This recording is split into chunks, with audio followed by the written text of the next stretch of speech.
OK，大家好啊！咁我哋又開始我哋今個禮拜即係今個暑期班嘅第4堂啦。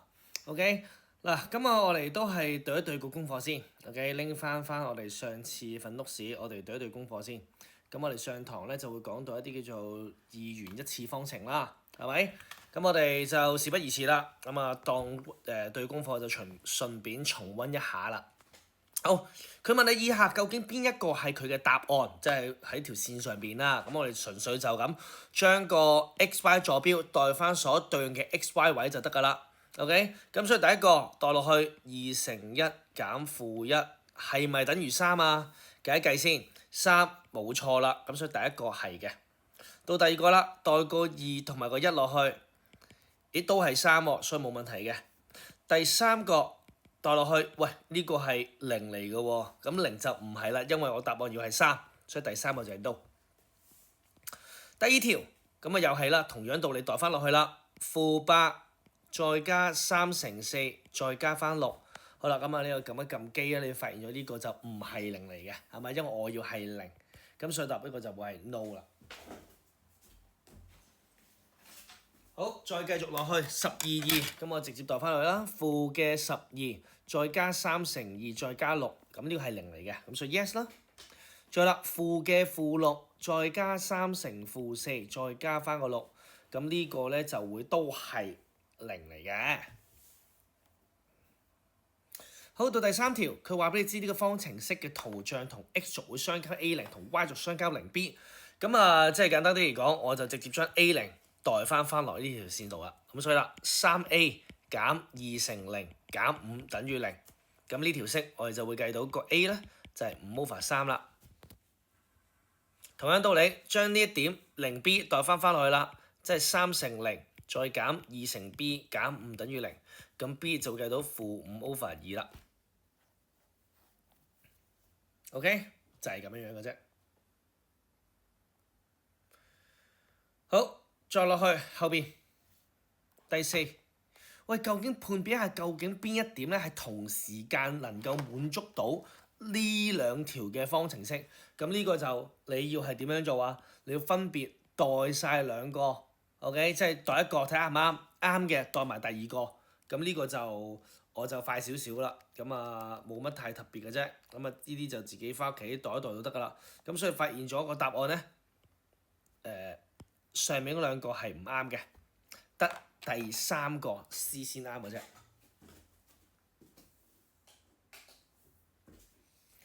好，到第5，咁啊考慮下呢個2元一次嘅方程式回答個圖像嘅問題。佢同你講啦，喂，可唔可以寫出呢條線嘅同 x 軸嘅相交點坐標？咁你見到望到呢個位置啦，咁所以啦，答案呢個就係60啦。同 y 軸相交即係呢點啦，就叫做02。好啦，佢就話俾你知啦，如果我依家M3同 M3，OK 同埋3n 係圖上面嘅點，問你 mn 係幾多？咁呢啲冇得計啊，就咁睇圖就得㗎啦。咁點樣睇咧？其實y 係3，係咪先？個 y 坐標係3，咁所以啦，你望下個 y 係3呢個位置，你望下啦，咦？呢一點咯，見唔見到？咁所以啦，個 m 直接寫啦，望翻佢下邊，哦，原來就係-3啦。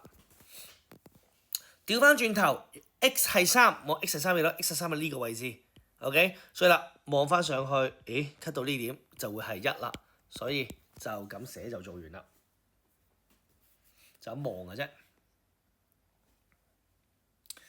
好，繼續後邊，好啦，用圖解法去解呢個聯立方程，咁啊呢個人哋個表子已經係俾埋啲點嚟㗎啦，咁所以逐個填翻啲窿窿就得㗎啦。咁啊第一個啦，左手邊嘅，當 x 係0嘅時候 ，y 就係-4，OK。當 y 係-1嘅時候 ，x 咧就會係呢個係6嚟嘅。咁啊，最後啦 ，x 係8嘅時候咧 ，y 就會係0啦。咁所以啦，我哋依家咧就可以標翻啲點啦，0-4，OK， 6-1同埋8-0。咁我哋就可以直接拉翻條線出嚟啦，大約係咁樣啦。OK， 移翻好少少先。咁喺條線隔離寫翻個名啦 ，x 減2y 減8等於0。好啦，到隔離啦，當 x 係負5嘅時候，咁啊呢個我撳一撳先，負25減2，負27，咁就係呢個係3啦。當 y 係負2嘅時候，咁啊 x 咧就會係4。咁當 y 係負7嘅時候，咁啊呢個 x 咧就會係13啦。咁所以我哋標翻啲位置啦，負53大約係呢個位咯，4負2呢邊咯，最後13負7最低啦。咁所以又係畫條直線穿過晒佢哋，咁我冇間尺啦，大約係咁樣樣。OK， 大約係咁樣樣。咁所以啦，喂，你會見到個相交點啦，俾翻個名佢先。咁所以啦，個相交點就會係個答案啦。咁所以下邊 C part 就咁寫翻呢啲坐標，4負2就做完啦。O 唔 OK？ 好，繼續後邊。嗱，今次真係要叫你解啦。OK， 咁我哋上堂都有學過啦。如果我哋用人手計嘅話咧，我哋有兩個方法。咁啊，一個叫代入法，一個叫消元法。咁消元法我哋冇教嘅，我哋留待我哋之後先，即係中二嘅時候先再講啦。咁消元法嘅玩法就係要將其中一條式 ，OK 嘅未知數做一個主項先。咁你就望住呢兩條式啦，係咪先？你好發現咗其中一條式已經係好靚仔，做埋個主項噶啦。咁所以我哋今次我哋寫嘅時候，我寫多次出嚟啦。我哋就唔需要特別抽一條式出嚟去做轉主項啦，我哋直接用翻第二條式 ，OK？Put 2 into 1係嘛？將二式代入一係咪？代入一，咁我哋就會將呢個 y 呢嚿嘢塞翻落去呢個位置。咁所以啦，上邊呢條式就會變咗做 2x 減，好啦 ，y 表咩樣啊 ？y 變咗做 x 加3呢個樣。跟住再加1就等於0啦，咁所以啦 x 2x 減 x 減3加1等於0，咁 x 咧就會係等於翻個2啦。記住未做完嘅喎，我哋要將呢一條式，因為仲有個 y 噶嘛，塞翻落去第二式度，咁所以啦 y 就會等於翻2加3，等於翻個5啦。所以打翻人哋 x 就係2 ，y 就係5啦。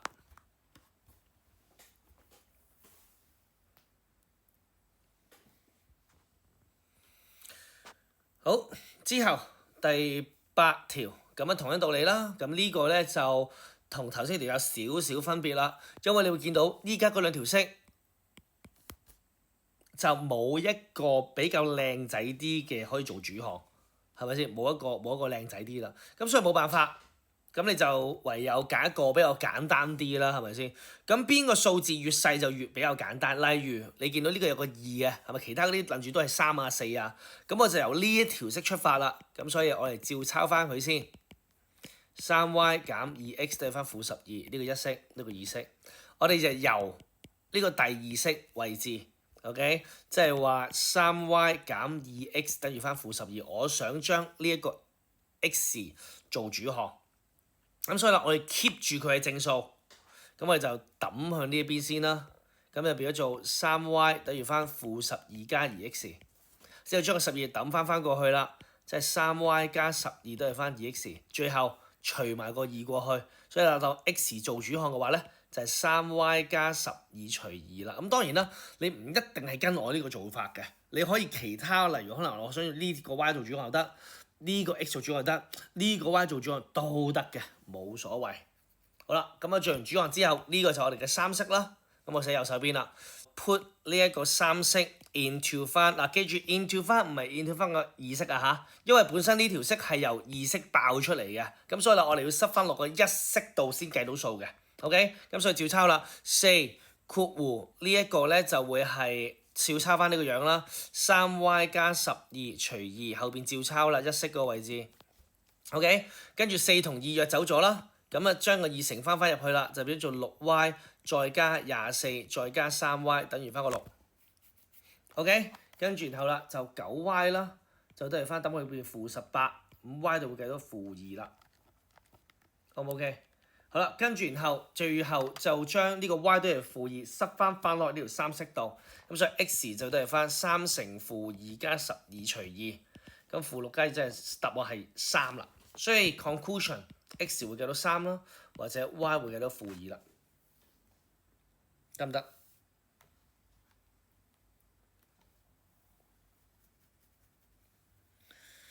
好，咁啊，大致上功課就講到呢一個位啦，有冇問題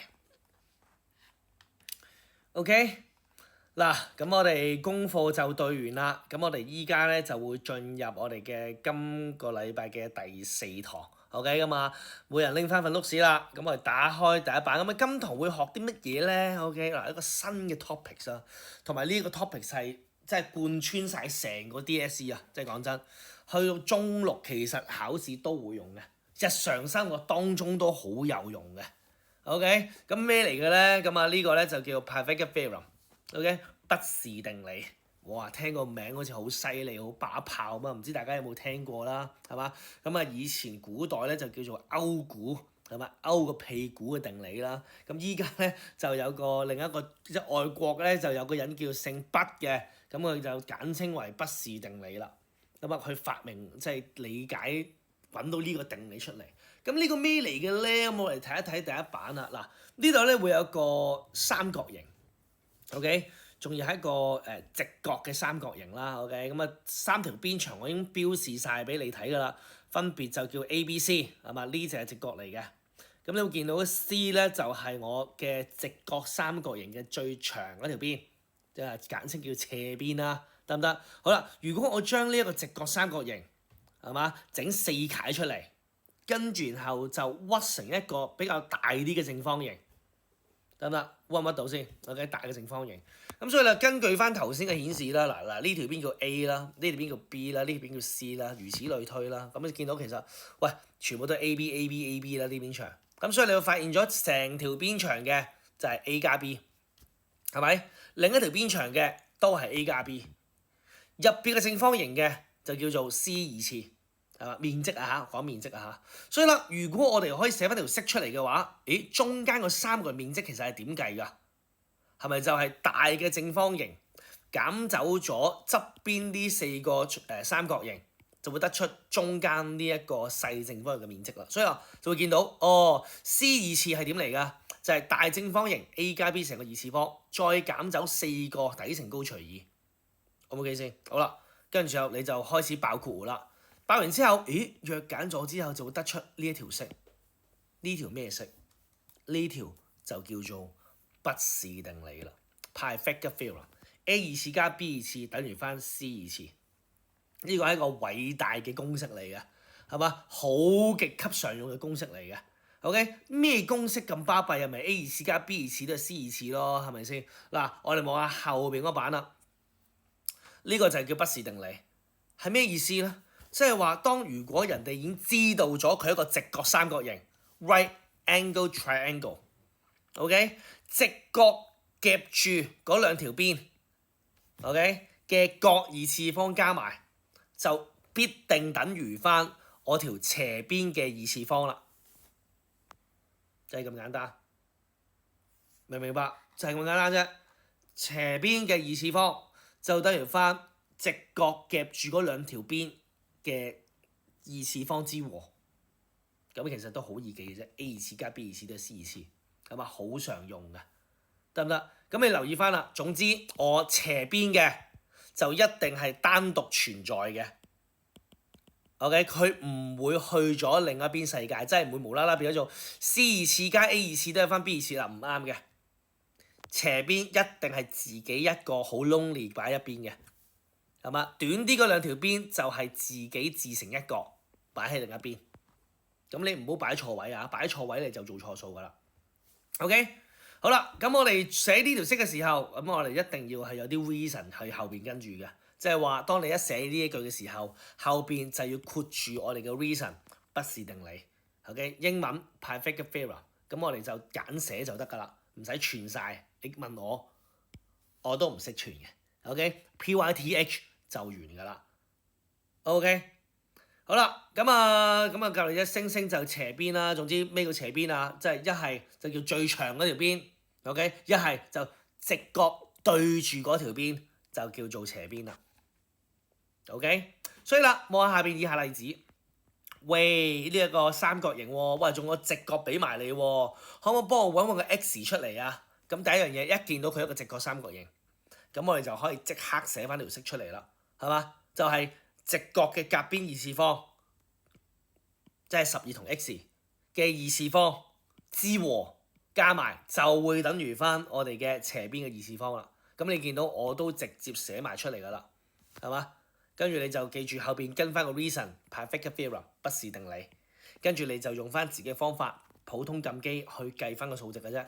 哦，咁即係 x 二次做主項，我抌佢 x 12二次過去，撳一撳機 ，OK，你撳到係25啦，係咪？跟住就喂應該有個二次方喎，咁所以我哋兩邊一齊做開方根去整走個25，咁所以啦，開方25，答案你要再計到 x 就係5啦，就係咁樣樣，明唔明白？OK，好簡單嘅啫，純粹擺啱個位置就得㗎啦，明唔明白？咁當然啦，有啲情況嘅，我是但俾個例子你啦，可能呢個係唔係12，可能呢個係6，呢個係4咁樣樣，咁斜邊幾多啊？跟住咪直接將6嘅二次再加4嘅二次再開翻方根咯，係嘛？即係條式就係咁樣樣啦，斜邊嘅二次方。好嘅，咁所以就斜邊就會係6嘅二次36加16，咁就係52啦，啱唔啱先？咁啊，因為有個二次方啦，咁點先可以整走二次方啊？兩邊一齊開方根，咁你就整走個開方根，整走二次方，咁所以答案就係開方52啦。咁呢個就係答案啦。有陣時未必一定係撳到靚仔數，即係呢條咁啱得咁巧25，你撳到機就變5啫。咁但係你有陣時候你出到呢啲咁嘅數嘅時候，你撳機開方52，喂，爛數嚟嘅喎，係嘛？大約7.21110嘟嘟嘟嘟嘟，咁點啊？唔使理嘅，你照寫翻個開方根就得㗎啦。咁題目話用根式表示嘅，咁咪就咁寫開方52咯，係嘛？如果題目話喂3個識分嘅，3個有後數字嘅，你咪撳機出翻7.21咯，明唔明白 ？OK，咁所以呢個不是定理係非常之簡單。OK，咁當然啦，後邊會有少少難嘅，咁啊題目都算多嘅，OK，題目都算多嘅。咁我哋逐版嚟啦，好嘛？逐版嚟啦，即係話我哋就做完個即時練習先 ，OK，簡單少少，即係我哋去到做到第6版，即係我哋嘅4.1、4.2、4.3，呢度有3版3條 ，OK，咁我大概俾6-7分鐘啦，好嘛？咁啊，俾你試試先，跟住然後我哋逐個繼續講 ，OK， 6-7分鐘 ，Let's go。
OK，咁我哋依家就直接對一對呢幾條答案啦，應該就唔算太難㗎啦，只不過啲開方根咧就可能就會少少亂咁樣啦。咁我哋嚟啦。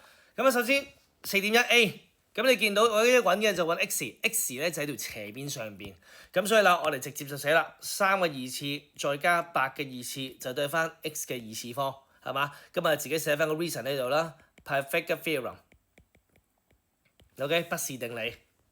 好啦，咁啊直接就左手邊就撳機啦，3嘅二次係9啦，864啦，咁所以啦73咧就會係 x 嘅二次，咁 x 係幾多啊？咁咪直接冇咗咯，個二次方就開方73啦，就係咁就得噶啦。OK， 唔使喐佢嘅。OK， 因為73冇得喐嘅呢個。好，跟住落去 B， 又係朝斜邊喎，咁所以直接寫啦，2.5嘅二次再加6嘅二次就對翻 y 嘅二次。咁我哋直接用機啦，2.5嘅二次再加6×6=36，咁所以啦 y 二次會計都係42.25。好啦，開方根先，開方 answer 撳到，靚仔喎呢個，出到6.5啦。OK， 好，再落後邊 C， 今次就唔係斜邊未知數啦。OK， 咁所以我哋寫翻 x 嘅二次再加24嘅二次就對翻26嘅二次方。嗱，記得啦，要寫翻個 reason 落去啊，Pythagoras theorem 啊，頭先我冇寫到啊，嗱，記住個個都要 keep 住寫嘅。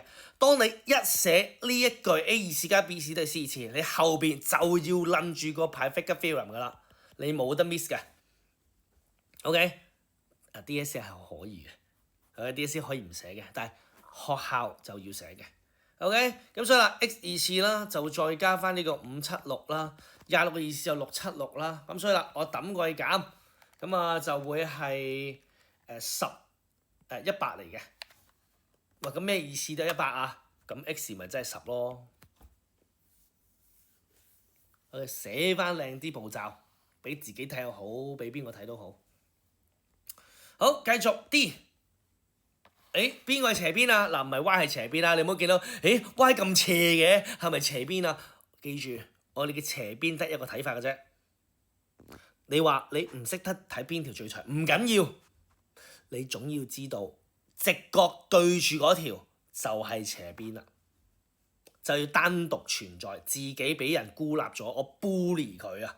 OK， 咁所以啦 ，y 二次再加2嘅二次7就要寫喺右手邊啦。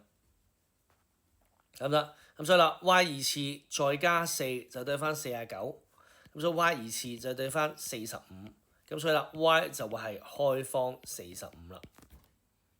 嗱，暫時我俾你寫開方45先 ，OK？ 暫時俾你寫，因為我就中間其實佢不是定理咧，前邊仲有一課嘅，就叫做嗰啲 simplify 嘅 short form。即係話將啲根式做一個化簡嘅，咁呢度我哋就冇教到嘅，因為嗰課都少少無聊嘅。咁所以啦，點解要做 simplify 咧？其實都係學校嗰個要求嚟嘅啫。咁啊 DSE 其實係冇乜所謂嘅，即係你咁樣做到 OK 嘅啦。咁但係學校係好鬼麻煩嘅，即係例如啦，開方45咧，你要喐佢嘅。嗱，點喐？嗱，我呢度輕輕咁樣講一講俾你聽啦。OK， 咁啊到時真係教嘅時候先再講啦。咁啊，開方45嘅，你個腦咧，你要諗一樣嘢，就係 square number 二次方數。即係咩叫二次方數啊？即係例如1嘅二次係咪1啊？2嘅二次係咪4啊？3嘅二次係咪9啊？4嘅二次咧16，5嘅二次咧25，係嘛？36、49、64、81、100，咁呢啲咪叫 square number 咯？二次方數係嘛？再數落去嘅，我唔知你有冇印象啦，係嘛？或者有冇？即係小學嗰陣時有冇背過呢啲自乘嘅？例如11嘅二次，11乘11，背唔背到啊？係嘛？121咯。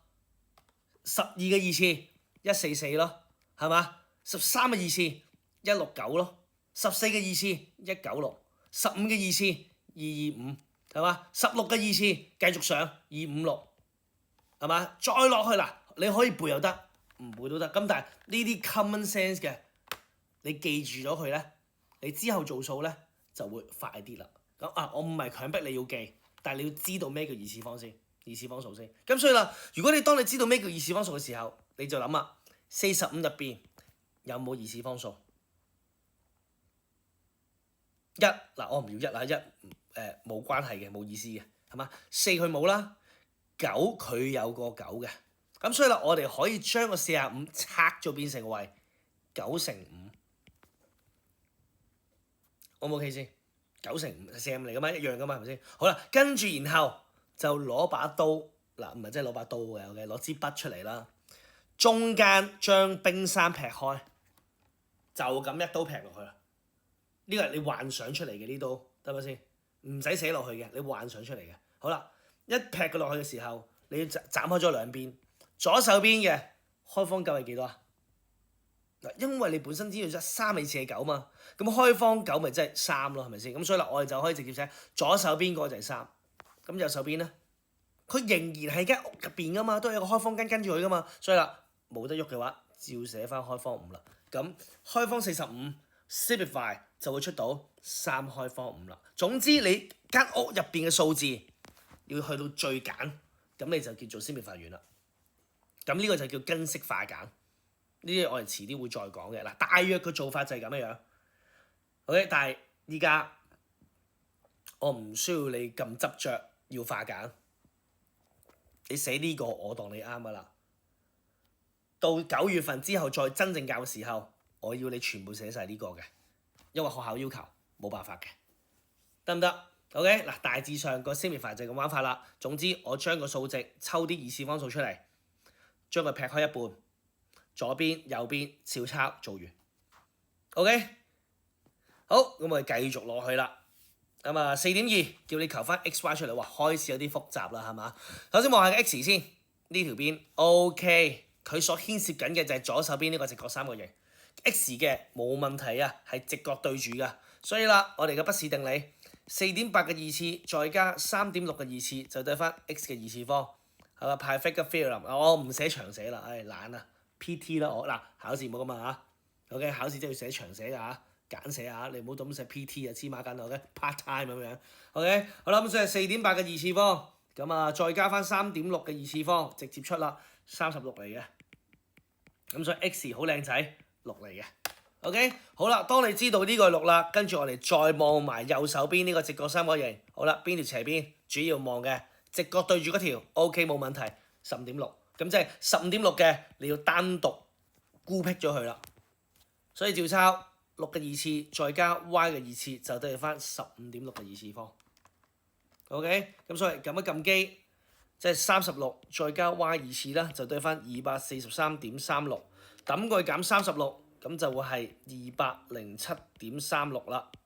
咁所以開方跟佢睇咩樣先？靚仔，照寫14.4啦，做完。嗱啲 PT 我呢度做咗 PT 啊 ，OK， 好，下邊4.3，最後啦。咁啊呢度有個話俾你知 AC 同 BC 係互相垂直啦，呢個互相垂直嘅符號嚟啦，係咪先？即係簡單啲人，即係90度。咁啊題目幅圖已經俾咗你㗎啦。AC 係21，佢同你講佢面積成個201，佢問 AB 嘅長度係幾多？喂，咁好簡單啦，我哋3個人面積係底乘高除2啦，係咪先？咁所以直角都俾晒你嘅時候，咁你已經好明顯知道邊條底邊條高啦，係嘛？21就係分別就嗱底高其實調轉都冇乜所謂，因為佢歪晒啦，邊條底邊條高就冇所謂啦。總之你呢兩條乘埋就得㗎啦，係嘛？所以啦，我哋嘅寫法直接寫啦，21乘翻個 AB， 嗱我會點寫咧？21乘 AB 得啦，照抄翻 AB 呢兩個字。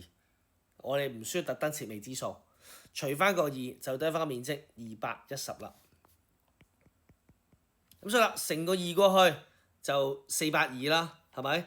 除個21過去，所以答案你 A、B 就會計到係20啦。做完。咁你計到呢個20，喂咁做完啦，係嘛？因為你直角三角形，人哋問周界喎，咁即係我哋揾埋我條斜邊出嚟啦，對住一條啊嘛。咁所以啦，21嘅二次再加20嘅二次就得翻我哋嘅 BC 嘅二次方。OK，Pythagoras theorem 不是定理。OK， 咁啊，所以啦，我哋就直接將佢加埋佢啦，841就得翻 BC 嘅二次方。咁所以開方翻841，你會計到係29啦。記住未做完㗎嚇，題目問嘅係 perimeter 周界，所以啦最尾 conclusion 寫翻人哋周界就等於翻20加21加29啦，所以答案就會係70 cm。我寫埋單位啦，係嘛？費事煩啦，輕鬆啦，係嘛？算簡單啦呢個。OK，好，咁啊繼續落㗎啦喎，好繼續落啦。嗱後邊咁啊講多無謂，咁啊做啊最實際㗎啦。咁啊4.1，跟住然後就4.2、4.3。OK 都係呢3條。咁啊會難少少嘅，OK 會難少少嘅。咁所以我俾多少少時間你，OK 大概10分鐘時間，俾多少少。嗱唔識可以問嘅，OK，let's go。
咁啊，10分鐘時間差唔多啦，咁我哋依家就直接去對答案啦。咁其實你見到嚟嚟去去都係 A 次加 B 次對 C 次，A 次加 B 次對 C 次 A 咁全部都係咁樣嘅，完全一模一樣嘅。咁當然啦，佢加多少少唔同嘅。咁啊呢度我哋又開始講一講啦。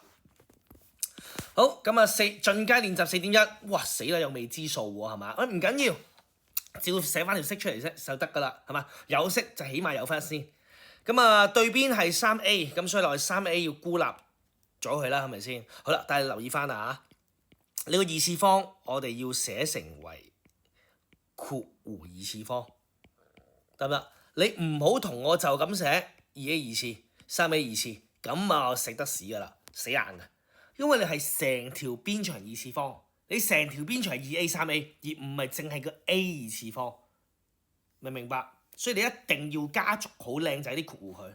所以啦，我哋爆開佢嘅話，左手邊呢個20啦，中間呢個就係4A 二次，側邊呢個係9A 二次，得唔得 ？OK，咁所以啦，20就等於翻我抌佢減啦，變咗做5A 二次方。成條式除5，咁即係變咗做4咧，就得翻 A 二次。咁 A 得幾多啊？開方4咪即係2咯。OK，就係咁樣啦。B 好啦，咁係一個好靚嘅直角三角形啦。咁啊，好明顯就會係12嘅邊長加 x 嘅二次方，就等於翻我哋嘅 x 加2。記住，我哋係成個括弧二次方。咁當你做嘅時候，你右手邊呢一邊咧就要爆括弧啦。喂，恒等式記唔記得點樣爆括弧啊？啱唔啱啊？咁樣，頭尾兩個二次方咪搞掂咯，係嘛？嗱，記住啊，我哋嘅恒等式中間仲有啲嘢嘅，係咩啊？2AB 啊嘛，所以啦，中間就係2乘 x 乘2，2AB，所以係4x 跟喺尾嘅，你唔好漏咗個4x。OK， 好啦，咁所以啦，我哋依家做埋啦，但係兩邊都 x 次會約走咗啦，將個4抌過去變140，就對翻 4x， 咁所以140除翻個4，答案就係35啦。做完 ，OK， 好，繼續後邊 C， 喂，Sir， 你唔係講緊直角三角形嘅咩？無啦啦整個梯形俾我搞乜鬼嘢啊？嗱，呢一個做法你一定要識 ，OK？ 去到中4、中5、中6有陣時候咧，見到梯形咧，你要知道點樣解開佢啦，係咪？好啦，因為我哋全部都係講緊一個直角三角形。喂，你揾唔揾到呢度有個直角三角形隱藏咗啊？見唔見到啊？嗱，有兩個做法嘅。第一個做法就將呢一條 BC 直接褪上去，變成呢個位。咦？咁直接褪即係平衡啦，平衡話呢隻都係90度咯。咁所以啦，我而家淨係望呢一個三角形，咁你斜邊就係10啦，下邊條藍色邊長就係8啦。咦？咁呢條邊係乜嘢啊？咁咪成條 x 減5咯，啱嘛？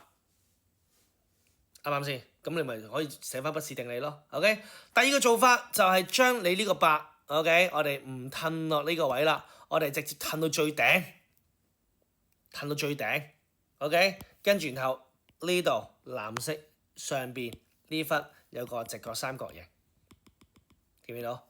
咁做法其實都係一樣嘅啫，都係減，所以右手邊呢個咪又係 x 減5咯，上面咪又係8咯，咁所以又係不是定理，又係直角嚟嘅，見唔見到？所以冇乜所謂嘅，但係我個人建議啦 ，OK， 我個人建議啦，我中意係呢度嘅，即係綠色嗰個 ，OK 為主啦，綠色嗰個 ，OK， 所以啦，我哋照寫翻出嚟啦 ，x 減5嘅二次方，再加8嘅二次方，就得翻10嘅二次方啦。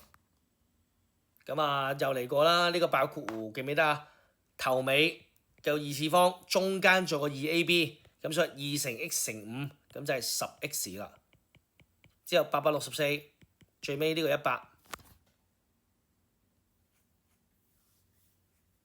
OK，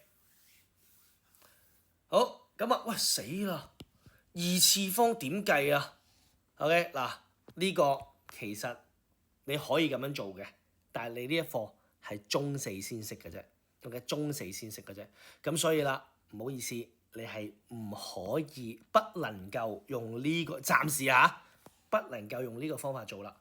咁即係話你依家唔可以當佢 x 減5啦，唔可以，因為你二次方程其實你未教啊，中4嘅嘢嚟嘅呢個係 OK，你而家先升中2係咪先？所以呢個唔識嘅，你唔識計嘅 OK，咁點算啊？咁你唔使當咯，你當成個係 y 就算啦，或者當成段係 y，你自己切條長度俾佢，當成段係 y。OK， 咁所以啦，我依家就可以直接將呢一嚿嘢唔好用 x 減5二次啦，直接 y 二次加8二次等於翻10嘅二次方。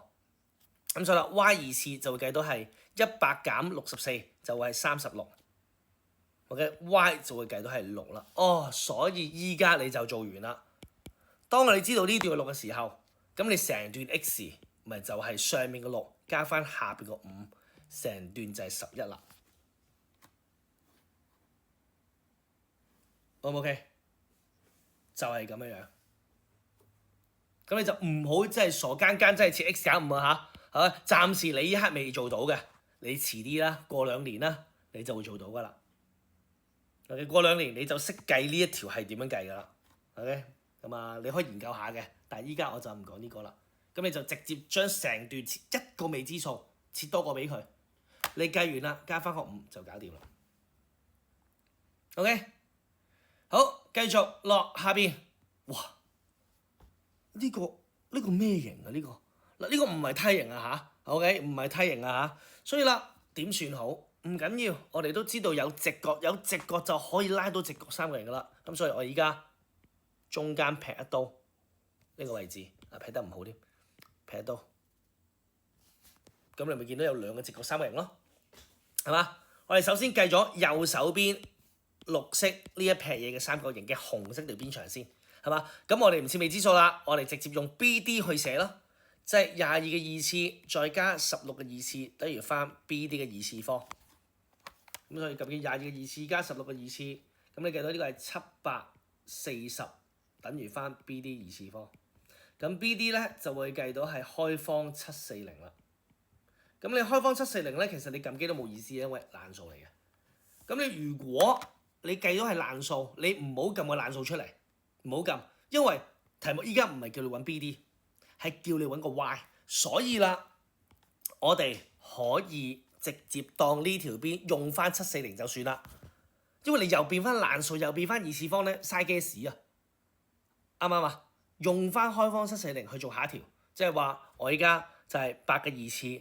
再加 y 嘅二次就等於翻開方740嘅二次方，咁我哋就唔需要特登撳個開方740，唔使特登寫27.2幾寫落去啦，係嘛？因為如果你寫27點幾嘅，第一呢個唔係 exact value， 係約數嚟嘅啫，你冇 exact value 嘅。我哋揾長度嘅最好，未計最尾答案之前，都用翻啲 exact value 去寫翻出嚟，咁啊最安全最靚仔啦。呢個習慣嚟嘅，得唔得？咁所以啦 ，y 二次就都係翻740啦，冇咗開方根啦，864減走佢啦，得唔得？咁所以啦，你依刻你見到676，咁676就見到係26啦，咁你就靚仔晒啦。OK， 就係咁樣。咁啊有啲地方就係唔需要寫翻 exact value 出嚟嘅，除非題目最尾問你 BD 係幾多啊，你就要寫啦。OK， 好，繼續後邊4.2，好啦，咁佢話俾你知呢度有個直角三角形啦，16、20啦。喂，佢問咩啊？由 P 點去到 QR 嘅最短距離。好啦，第一樣嘢，由呢一點 P。我想拉一條線落去個 QR 嘅時候，我最短係點拉？得唔得先？你最短係點拉？好啦，日常生活啦，好嘛？假設你依家想過去，嗱呢個係你嚟嘅，你想過馬路過去對面街，即係呢條係對面街啦，你會點行㗎？你會唔會？咁行先？會唔會啊？嗱，當然啦，如果你個目的地喺呢度嘅，咁你有機會係打斜行啦，係咪先？咁你純粹過馬路嘅啫喎，你過馬路嘅一定係行打直㗎啦，係咪先？最短啦，少翻啲腳骨力啊，費事行咁遠啦，係咪先？咁所以啦，我哋嘅最短距離其實就係呢一段，叫垂直距離。所以啦，最短距離嘅意思自己 mark 翻低啦，其實就叫做 perpendicular distance。呢個你一定要識嘅，垂直距離。垂直距離就代表最短距離啦，得唔得？呢個係一個定義嚟嘅，即係人哋問你，喂，我同你知下距離，咁咪揾最短咯，係嘛？即係你呢兩點，喂，佢兩個距離幾多啊？你唔會揾呢條噶嘛，係咪先？你唔會揾呢條噶嘛，你會揾最短最直接嘅呢一條先叫做最短距離，係嘛？同線嘅長度原理一樣。我嘅垂直距離就係最短距離啦。咁所以啦，我哋要想揾呢段最短距離點揾？嗱，呢個方法一定要識嘅，喺畢氏定理呢一課係好常問嘅一樣嘢嚟嘅。OK，咁我哋首先第一樣嘢啦，喂，橫掂都直角三角形咯，我哋揾埋呢條邊先啦，好嘛？我哋揾咗先 ，PQ 嘅二次方再加16嘅二次方就得翻斜邊嘅二次方。畢氏定理嗱，我唔寫啦，嗰啲原因啊嗰啲我唔寫啦。咁所以啦，你會撳到 PQ 嘅二次方就得翻抌過去減就144，所以啦 PQ 就係12嚟啦。喂，揾嚟做乜嘢啫？我而家唔係揾呢段，我而家揾綠色呢段喎，係嘛？點揾？好啦，自己打粒星落去啦，呢個好緊要嘅個方法就叫做面積等於面積嚇，鬼唔知面積等於面積咩？係咪先？喂，呢招叫咩名啊？面積等於面積即咩意思啊？即係話你諗下啦，如果我而家同你講，喂，你可唔可以幫我揾一揾佢呢個面積出嚟啊？咁你前面其實有條題目已經講咗啦，底乘高除2搞掂啦，係嘛？啱唔啱先？即係16乘12除2。好啦，調翻轉頭，如果我想問，如果20呢條邊做底咧，邊條佢嘅高啊？綠色呢條咪就係佢嘅高咯，綠色咪就係我個目標咯。所以啦，如果係咁嘅話，大家又係底，大家又係高，咁如果我用呢個底同呢個高去求嘅面積嘅時候，其實係咪同樣地同我頭先用16乘呢條邊嘅底乘高除2嘅面積一樣啊？只不過我對應唔同嘅底就有對應翻唔同嘅高啫嘛。所以大家面積都一樣嘅時候，你就可以寫啦。哦，底乘高除2。呢個就最正路嘅底乘高除2啦。等於翻我哋依家20做底嘅時候，我高度幾多？我當呢個高度叫 h， 我直接當 h， 我自己切啦，係嘛？切嗰啲我唔寫啦，寫 h 啦。20h 除2，咁呢條式咪可以揾到我哋嘅垂直距離或者個最短距離咯。呢一招去到中六都會用嘅，揾垂直距離，揾最短距離，做面積等於面積呢個方法。最正路、最開心、最簡單噶啦，所以啦，兩邊除2冇咗，16乘12之後再抌過去除20，所以你嘅 h 你就會計到係9.6，做完啦。呢個就係我哋嘅最短距離啦。記住啊，好緊要呢個招式，好常用嘅，日日用啊。OK，就係咁樣樣。4.3，好嘅，last一條啦。咁啊，圖中咧 ABC 咧係一個直角，一個三角形啦，唔係直角三角形啦。AB 15，唔係 BC 14，佢已經話俾你知呢個面積係84噶啦。好啦，佢問 AB 究竟呢個幾長？哇，點計啊？無從入手喎，係嘛？頭先我哋依家講緊嘅全部都係講緊畢氏定理，係咪？全部都畢氏定理嚟㗎。咁即係話你一定要靠有個直角三角形存在啦，係咪先？咁所以啦，不如你諗下啦，我畫個直角三角形俾佢啊，係嘛？頭先都講咗啦，你面積嘅底乘高除2，如果我14呢條邊做底，咁呢條咪就我個高咯，啱唔啱啊？啱唔啱先？咁所以啦，我直接切啦，嗱，假設呢點叫 D 啦，直接寫噶啦，AD 乘翻個14除2咧，就都係翻我哋嘅面積84啦。咁呢條式我哋嘅 AD 你就會計到係84乘2，再除翻14，你會計到係12嚟嘅。哦，另外呢個高度係12。咦？咁望住咯喎，左手邊呢度有個直角三角形，我已經有一條邊叫12啦。即係話我仲爭下邊呢條邊，我就用不是定理揾到我目標嘅 A、B 啦。嗱，我哋一步一步咁推出去啊。咁咧下邊呢條邊又點揾咧？我就知成條14啫喎，唔緊要。當你揾到隔離呢條邊幾多，你14減右邊呢條，咪揾到左邊呢條咯，啱唔啱啊？好啦，又再推上前啦。咁右邊呢條邊又點揾啊？喂，呼之欲出的答案啊，見唔見到啊？有齊晒所有邊長，又係直角三角形。所以啦，我哋再下一步寫咯。CD 嘅二次方再加12嘅二次方就對翻條斜邊，我哋右手邊呢個三角形，即係我哋喺現三角形 A dot C 啦，OK，再三角形 A dot C 右手邊清晰啲啊。咁所以 CD 嘅二次方就對翻15二次減12二次，你計到呢個係81，咁所以 CD 就係9。咦？如果呢個係9嘅時候，我隔離呢段，喂，不是定理輕鬆啦，係嘛？BD 唔係不是定理雙減啫，14減9就係5啦。喂，5喎，又嚟過啦，最後一步啦，寫右手邊啦。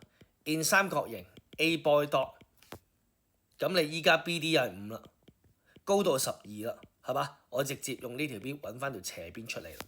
咁所以 AB 你就會計到係13啦，做完得唔得？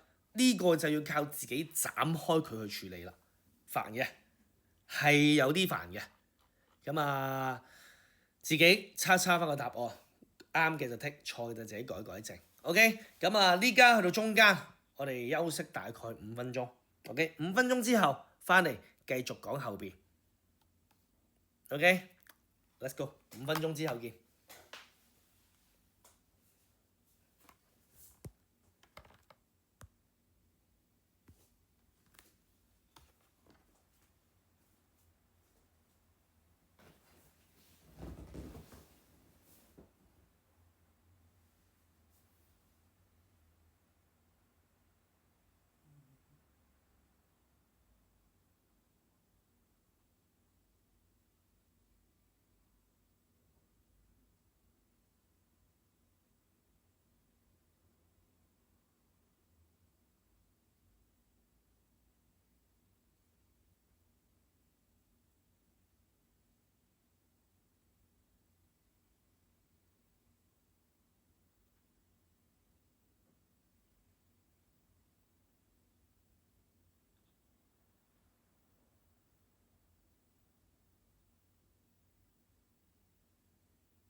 OK，咁我哋繼續去下一 part 㗎啦。OK，咁啊翻嚟啦。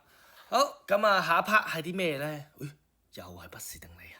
冇錯啦，今堂都係成課都係圍繞住呢個不是定理㗎啦。咁但係呢個不是定理咧，前面仲有多個字啊，係嘛？叫做咩？Converse of Pythagorean theorem， 不是定理的逆定理。哇！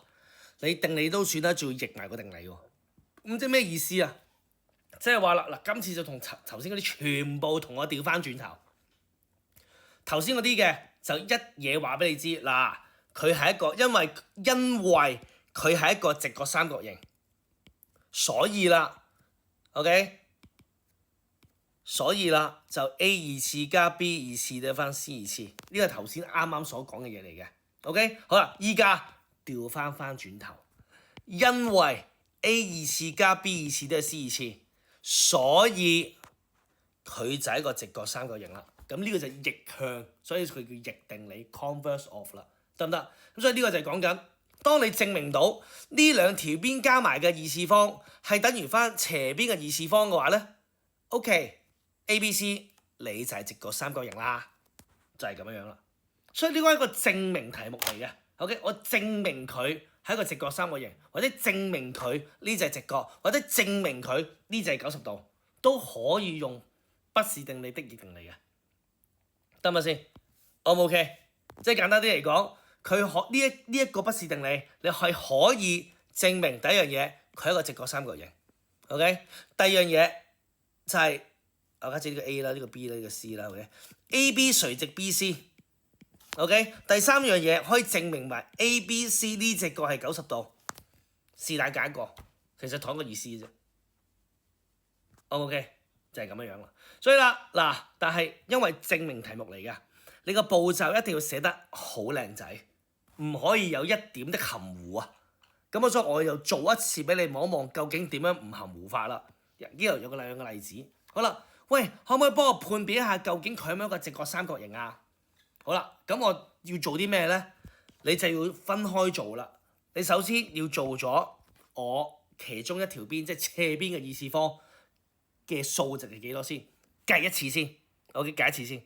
AB 嘅二次都係翻289。好啦，第二步就做另外嗰兩邊邊長二次方加埋個數值幾多？係分開做，記住你見唔見到啊？兩邊分開做嘅，一邊做完到一邊。你唔好一炮過，因為有啲同學會咁樣寫嘅 ，AC 二次加 BC 二次都係翻 AB 二次 ，OK， 15二次加8二次得17二次 ，OK， 跟住加埋呢個289都係翻289，哦，係啦，喂，咩叫289都係289啊？你搞緊笑咩？係咪數學證明題目1對1啊？我哋證明題目係唔會一炮過兩邊一齊做嘅，我一定要分開，左手邊解計。右手邊計一計，哦，左右一樣喎，所以佢就係咩啦？恒等式嘅做法咪就係咁樣咯，係嘛？只不過依家證明嘅，我哋做邊長一邊做，另一邊長咁樣做，就唔好黐埋一齊。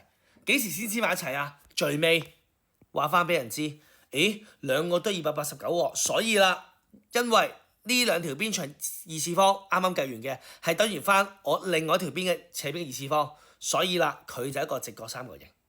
好啦，之後原因喺證明最尾呢度寫埋落去。英文 Converse of Pythagorean theorem。OK， 中文不是定理的逆定理。嗱，中文就唔好意思啦，係嘛？就比較長少少啊。好，逆定理就係咁樣。喺最尾證明話俾人知佢直角三角形嗰步，後邊就寫呢一句啦，得唔得？就係咁樣嘅啫 ，OK， 所以啦，喂，如果判別究竟係咪一個直角三角形，上面就係啦，係咪先？如果唔係咁點算啊？下邊啦，同樣道理都係分開兩邊做，計一計兩個加埋幾多先？喂，唔好意思喎，唔一樣喎，你咪寫唔一樣咯。咁唔一樣嘅話，佢咪唔係一個直角三角形咯。咁我哋唔使寫 reason 嘅啦。咁啊，證明佢係咗啦先寫，佢都唔係，使乜寫啫？ O 唔 OK？ 嗱，記住分開做，得唔得先？你唔好同一炮過，跟住個步驟咁寫，你唔好同我寫其他嘢。我要 exactly 呢個步驟，最清晰、最完美噶啦。OK，所以啦，後邊咁啊，自己 try 噶咯喎。OK，都係即時練習，我哋做到去第14版。咁啊，呢度比較簡單少少嘅，簡單少少有陣時候你可能要畫圖啦。咁啊，多一條嘅，咁我大概俾8分鐘時間啦。咁啊，8分鐘時間，咁啊7至8分鐘啦。咁啊，自己 try 佢 ，let's go。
OK，咁啊呢度我哋就一齊去搞佢啦。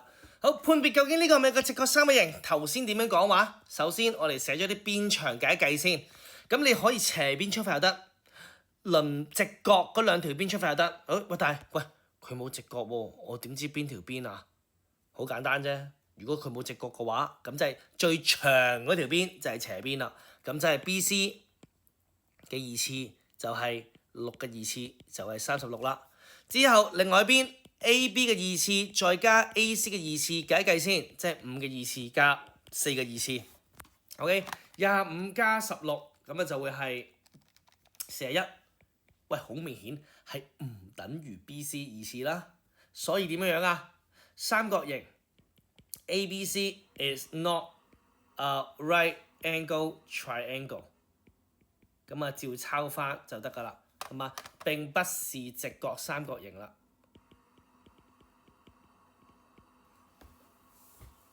O 唔 OK？ 好，下邊 B。咁啊，呢條邊，喂，邊條長啲啊？嗱，盡量唔好睇圖，撳一撳呢個係幾多先？係嘛？咁撳，呢個係12點幾嘅，12點幾啦，大約啦。咁好明顯就唔係最長啦，27係最長啦。咁所以啦，我哋就試啦。PQ 嘅二次對翻27嘅二次方。OK， 27二次方係729。跟住然後 QR 嘅二次再加 RP 嘅二次方就係開方153再加24嘅二次方。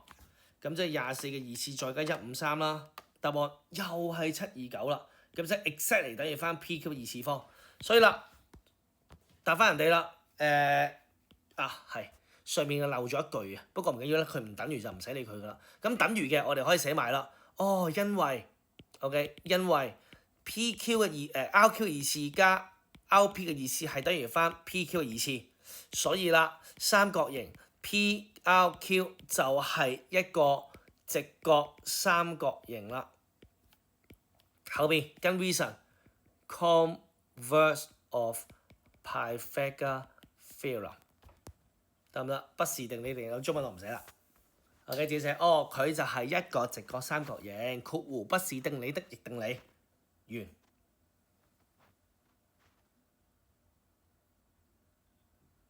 OK， 好，後邊4.5，好啦，跟住然後佢，我死都冇圖喎，點算啊？唔緊要，你畫翻個三角出嚟，你當佢係直角三角形先。咁人哋最長一條邊係37，就係呢個37啦。咁最短係12啦，咁冇咁短就35啦，啱唔啱先？咁你寫埋落去啦。咁啊，你見到 XY 咁咪 XY 咯。嗱，呢個 XY 啊，定係嗰邊 XY 咧？其實你要睇清楚啦，因為佢個短嗰條邊係攬住 Y-Z，即係有個 Y 喺度嘅。咁所以我呢個位置就調翻轉啦。呢個 Y， 呢個 X。OK。呢個就2 set 啦，咁當然你可以是但畫先，即係是但畫個直角三角形，因為比例其實唔緊要噶，完全唔緊要噶，因為你圖像嚟啫嘛，你係幫助自己思考啫嘛，咁所以你是但畫一個，你是但總之你 XY 斜邊咪是但 XY 咯，你剩翻低呢個2 set咯，跟住你先再填邊長落去，即係呢個係37，咁啊呢個係 XY，Y2 set 係12，呢個係35，其實你邊長唔 make sense 都唔緊要噶，完全唔緊要噶，咁啊直接填就得㗎啦，就算你調轉咗，呢個12，呢個35，其實都係咁樣做嘅啫，所以就冇乜所謂嘅，係嘛？俾自己睇嘅啫。OK， 佢問你呢個係咪一個直角三角形？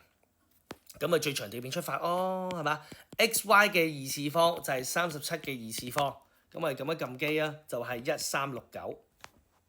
跟住啦 ，Y2Z 嘅二次再加 X2Z 嘅二次就係10嘅二次加35嘅二次。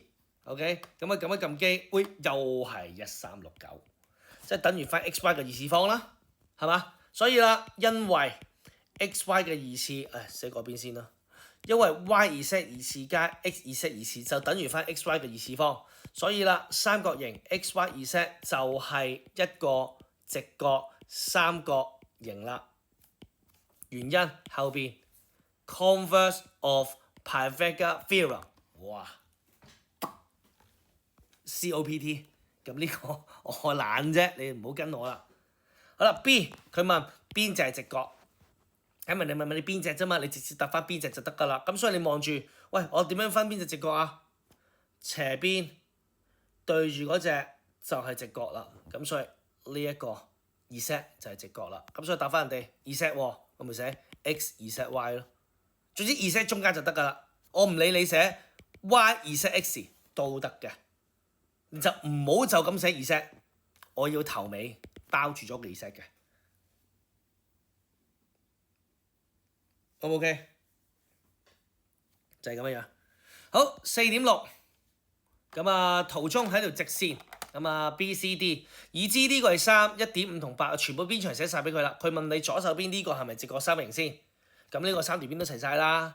咁所以我哋就二話不說地直接呃佢落去啦。斜邊行先咯，3個二次9嚟嘅。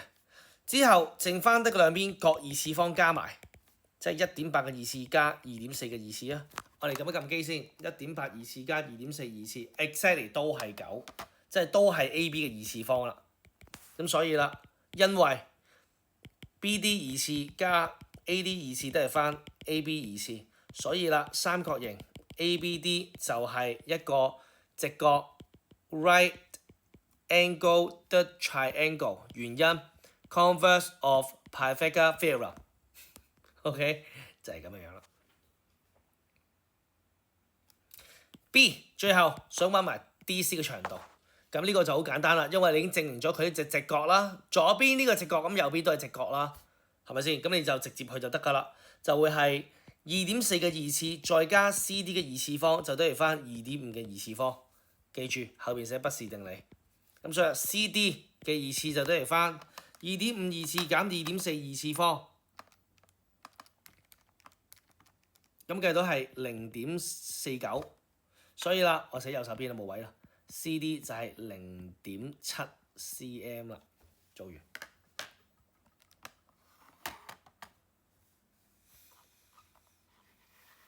OK， 好，咁啊，最後就係我哋嘅即時練習4.7。好啦，佢話俾你知呢度有個直角俾咗你㗎啦，互相垂直有啦，呢度係咪？跟住 mm 係22，4 10俾晒你啦。佢面積俾話俾你知係100，LKLN 即係呢個100。佢問 LN 嘅長度，即係呢一條邊。喂，咁其實都頭先都做咗好多次啦，係嘛？我哋揾咗下邊呢條邊先啦，因為有面積啊嘛，係咪？咁所以我逐步嚟先，不是定理。陣間先用 ，OK， 咁就10乘翻個 NK 除2，就得翻面積100。咁所以啦 ，NK 你會計到係開方，慢慢嚟先啦，係嘛？10個 NK 就等於翻個200，所以 NK 就除過去就變咗做20啦，得唔得？20。好啦，跟住然後下一步。LN 嘅二次其實就係10嘅二次再加20嘅二次，咁即係 LN 咧，其實就係500啦。咁呢個就自己撳機開方500。OK， 咁開方500嘅嗱，呢個我暫時我俾你出答案就得㗎啦，你唔好特登做識別法，由得佢啦，係嘛？之後我哋先捉得嚴謹啲啦。OK，B 佢問究竟左手邊上面呢個係咪一個直角三角形？咁你 LN 二次方你已經計咗係500啦，係咪先？咁所以你而家剩翻低嘅就計埋 MN 嘅二次加 ML 嘅二次，睇下係咪500啦？即係22嘅二次加4嘅二次啦。啱啱好500，就係 LN 嘅二次方。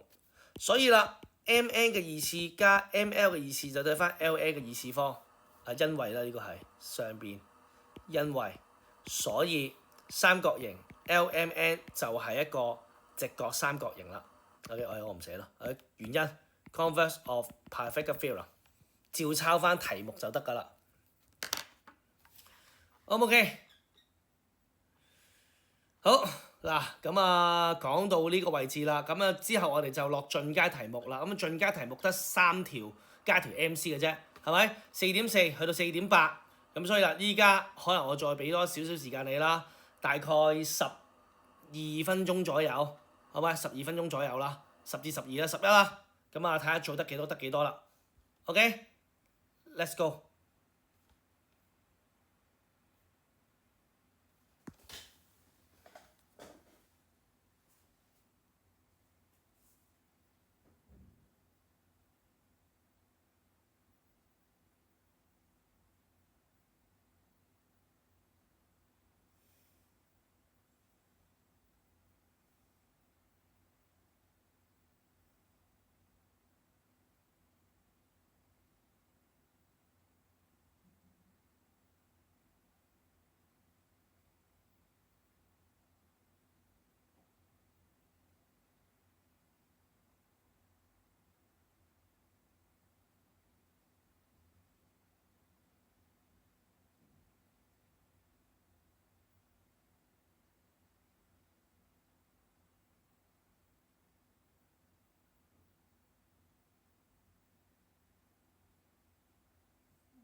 OK，咁我哋直接對答案啦，嗱聲啦。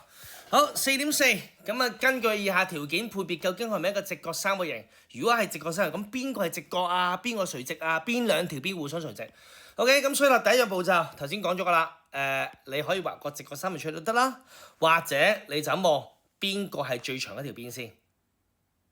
OK，咁啊，開方3係1.7幾啦。咁啊，開方5係大約係2.2324度啦，OK，咁所以啦，最長條邊係 AC，咁所以照寫啦，AC 二次都係翻開方5嘅二次方，即係5啦。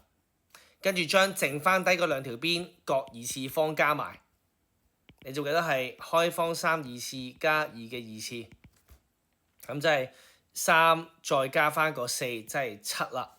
誒，喂，一個5一個7喎。咁所以唔等於翻個 AC， 所以啦，三角形 ABC 就 is not 係一個直角 right angle triangle。OK，B 最長條邊係53，咁所以啦 AB 二次等於翻53嘅二次方，咁我哋撳一撳機啦，53嘅二次方就會係209，跟住另外嗰兩條邊二次方加埋。即係28二次再加45二次方啦，咁正常呢個應該啱㗎啦，209。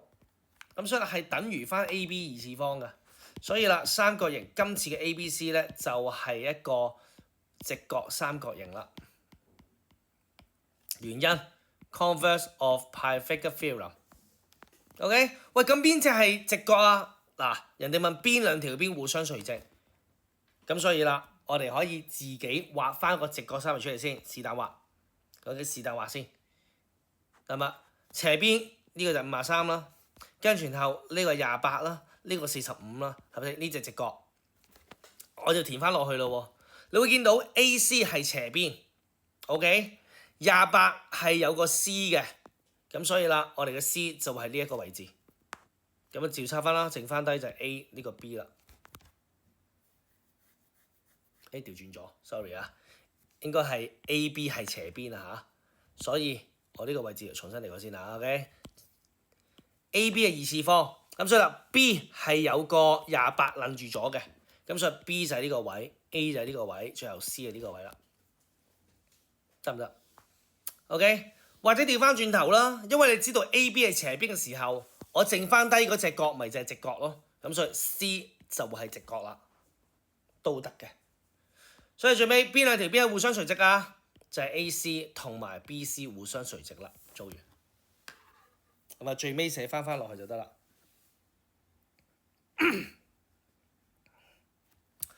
好，繼續後邊4.5。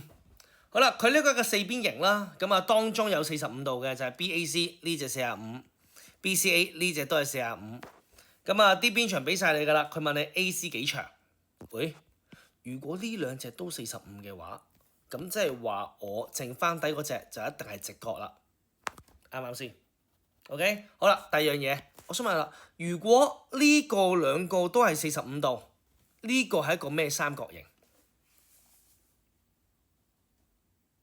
嗱，除咗直角三角形之外，因為兩隻底角都一樣啊，咁即係如果底角一樣嘅話，我兩隻腳對住嗰兩條邊。就會一樣長度啦。其實呢個係一個等腰三角形嚟嘅，咁所以啦，我哋嘅 AB 其實都會係等於翻個 BC，就係6 cm。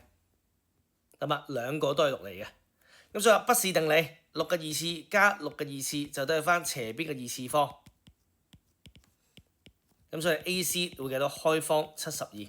咁呢個就做完㗎啦，開方72，我哋唔喐佢啦。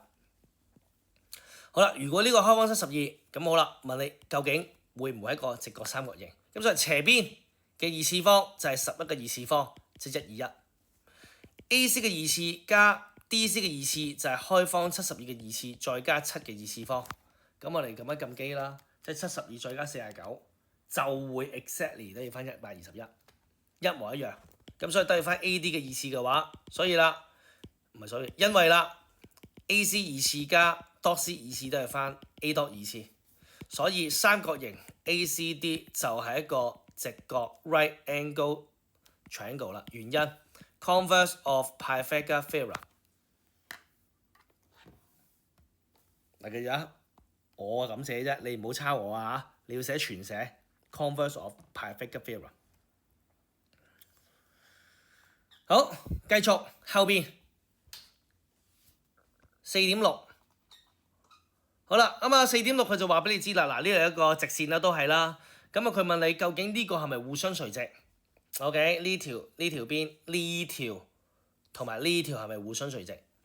咁啊好簡單啦，咁即係話你只要證明呢隻直角就得啦。咁即係要證明咩啊？呢個一個直角三角形啦，係嘛？好啦，再褪上去，即係我要揾 AB 嘅邊長，係嘛？好啦，再褪上去 AB 邊長點揾？咁你就望呢一個三角形。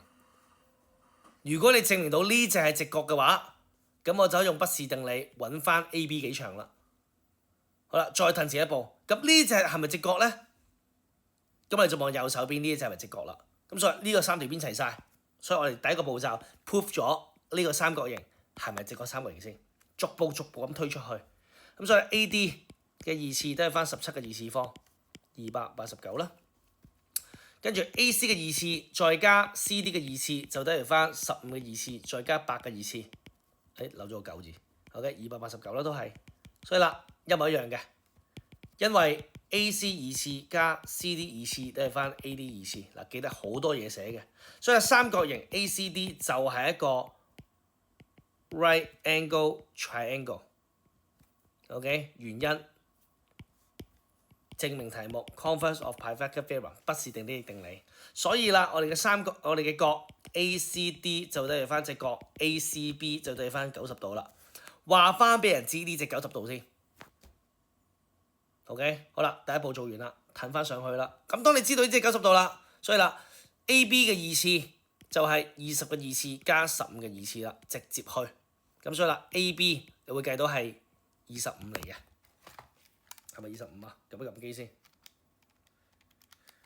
OK， 啱嘅。好啦，當你計到呢個25啦，咁我就 check 最大嗰個三角形啦，係咪？好，首先我哋依家做嘅就係斜邊 ，OK， 即係最個長嗰條就係20加8成條嘅二次方 ，OK， 28嘅二次係784。之後 AB 嘅二次再加 AD 嘅二次，即係25嘅二次再加17嘅二次。好啦，計一計先。喂，唔好意思啊，唔一樣啊。咁所以啦，我哋直接寫啦，三角形 ABD 就唔係 is not 一個直角三角形啦 ，right angle。所以啦，我哋嘅 AB is not perpendicular to AD 啦，即係話照抄翻最尾一句，所以 AB 咧佢並不是垂直於 AD 啦。OK， 好，咁啊自己抄佢先呢一個，跟住我哋就直接講埋最尾個 part 啦，得翻最後少少時間。